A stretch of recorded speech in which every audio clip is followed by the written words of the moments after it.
কুমিল্লায় ধর্ষণের শিকার চতুর্থ শ্রেণীর ছাত্রী, সন্তান জন্ম দিয়ে মৃত্যু।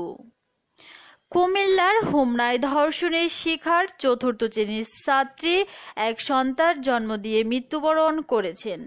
বৃহস্পতিবার হাসপাতাল থেকে উপজেলার আসাদপুর ইউনিয়নের চারকুড়িয়া গ্রামে নেওয়ার সময় তার মৃত্যু হয়। এ ঘটনায় এলাকার নিন্দার ঝড় উঠেছে।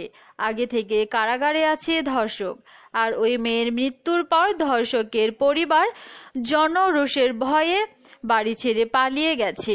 পারিবারিক সূত্রে জানা গেছে, বুধবার এ ধর্ষিতার প্রসব বেদনা ওঠার পর তাকে ঢাকা মেডিকেল কলেজ হাসপাতালে নেওয়া হয়।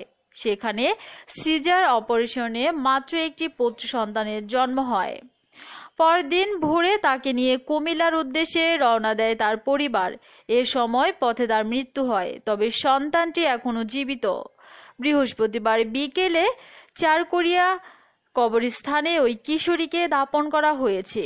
থানা ও পারিবারিক সূত্র জানায়, উপজেলার চারকুড়িয়া গ্রামের মোহাম্মদ তসর মিয়ার ছেলে জাকির হোসেন একই গ্রামের চতুর্থ শ্রেণীর ওই কিশোরীকে ধর্ষণ করে।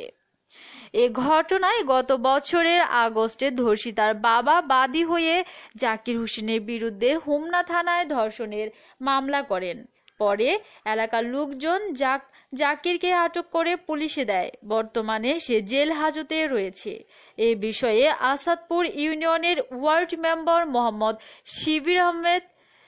শিব্বির আহমেদ বলেন, আমরা এ ঘটনার তীব্র নিন্দা ও প্রতিবাদ জানাই এবং উপযুক্ত বিচার দাবি করছি। হোমনা থানার ওসি সৈয়দ মোহাম্মদ ফজলে রাব্বি বলেন, ঘটনাটি টেলিফোনে জেনেছি, থানায় মামলা রয়েছে, আসামিও জেলে আছে। মেয়েটির পরিবারকে বলেছি থানায় একটি জিডি করে ময়নাতদন্ত করতে, এতে মামলায় সুবিধা হবে। প্রিয় দর্শক, দেশ বিদেশের নিত্য নতুন তথ্য পেতে আমাদের চ্যানেলটি সাবস্ক্রাইব করুন। ধন্যবাদ সবাইকে।